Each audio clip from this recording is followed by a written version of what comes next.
शक्ती प्रदर्शन केलेलं आहे, अर्ज दाखल केलेला आहे, काय सांगाल ताई, कशा पद्धतीच्या भावना आहेत? मी मनापासून आभार मानते जे लोक आज मला आशीर्वाद देण्यासाठी सामील झाले.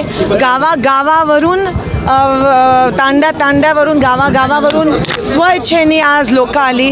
काल रात्रीपर्यंत फोन आम्हाला यायचं आणि सगळे या ठिकाणी आशीर्वाद रूपात सामील झाले. मी सगळ्यांचे मनापासून आभार मानते. या गरमीमुळे त्रास झाला असेल तर क्षमस्व, पण नक्की ही लढाई आता दिसून येत आहे की ही सगळ्यांची लढाई आहे. निवडणूक जरी माझी असली तरी विजय हा लोकशाहीचा झाला पाहिजे आणि सोलापूरच्या जनतेचा झाला पाहिजे. देवेंद्र फडणवीस यांनी टीका केली होती की सुशीलकुमार शिंदे हे इंजिन आहेत, आता ते प्रणितीताईंनाच इंजिनमध्ये बसवणार. मात्र भाजपचं जे इंजिन असणार आहे ते नरेंद्र मोदी यांचंच आहे आणि जे बाकीचे जे घटक पक्ष आहेत भाजप मुद्द्यावर बोलतच नाही आहे. ते मुद्द्यावर त्यांना मुद्देच नाही आहेत, कारण का 10 वर्ष त्यांनी काहीच केलं नाही. त्यांना पण माहिती आहे ते तोंडावर पडलेत आता, आणि म्हणून विषयांतर करून दुसरेच विषय ज्याचं काही घेणं देणं पण नाही. तिथे शेतकरी मरतोय, तिथे गरीब महिलेला निराधार पैसे नाही आहेत, तिथे पाणी नाही आहे, सोलापुरात तीव्र टंचाई आहे, ह्यांना एवढं सुचतं.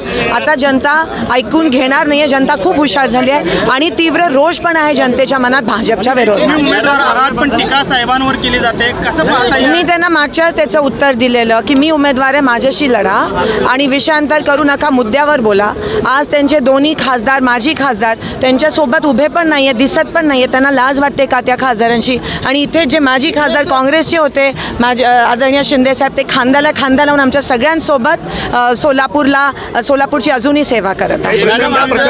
आई वडील दोघंही सोबत पायी चालत आलेले, रथावर न चढता तुम्ही सगळं कुटुंब पायी चालत होतं, काय नेमक्या भावना होत्या? मला असं वाटतं ही ऊर्जा लोकांकडून मिळते आणि लोक आमचं केंद्रबिंदू आहेत. आम्ही लोकशाहीमध्ये विश्वास करतो आणि लोकांना देव मानतो. लोकांची सेवा ही आम्ही सगळे शेवटच्या श्वासापर्यंत करत राहू.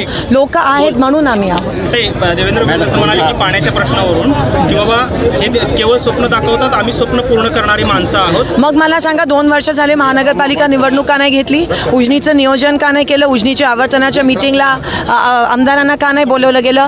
केवळ BJP ही जबाबदार आहे. सोलापूरचा तीव्र पाण्याचा जो प्रश्न आहे त्याला फक्त दोषी ही भारतीय जनता पक्ष आणि ह्यांचे सगळे नेते आहेत आणि म्हणून आज सोलापुरातला शेतकरी आणि सर्वसामान्य माणूस हा त्रस्त आहे. 30,000 घरं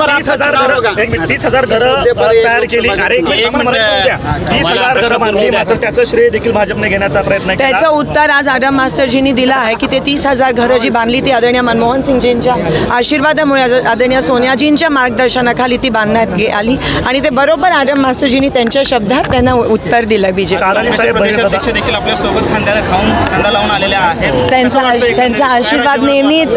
आम्ही जेव्हा पटोले साहेब जेव्हा ह्या प्रदेशाचे प्रदेशाध्यक्ष झाले त्यांच्यासोबत मी देखील कार्याध्यक्ष झाली. आम्ही एक खंबीर टीम म्हणून महाराष्ट्रात त्यांच्या नेतृत्वाखाली आहोत आणि आज भावाच्या रूपाने ते मला आशीर्वाद देण्यासाठी आले.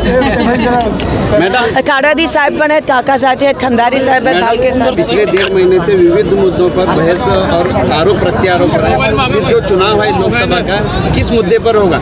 चुनाव जो है वो सिर्फ और सिर्फ काम के मुद्दे पर होना चाहिए, पर बीजेपी को पता है कि उन्होंने कुछ काम नहीं किए, इसीलिए वो दूसरे मुद्दे को लाते हैं. हमेशा हमारे शोलापुर में बाहर के लोग आके धर्म और जात पात के नाम पे तेढ़ निर्माण करना की कोशिश करते हैं, लेकिन अभी लोग बहुत होशियार हो गए हैं और लोग उनको सबक सिखाएंगे और लोग बताएंगे कि लोकशाही अभी भी जिंदा है.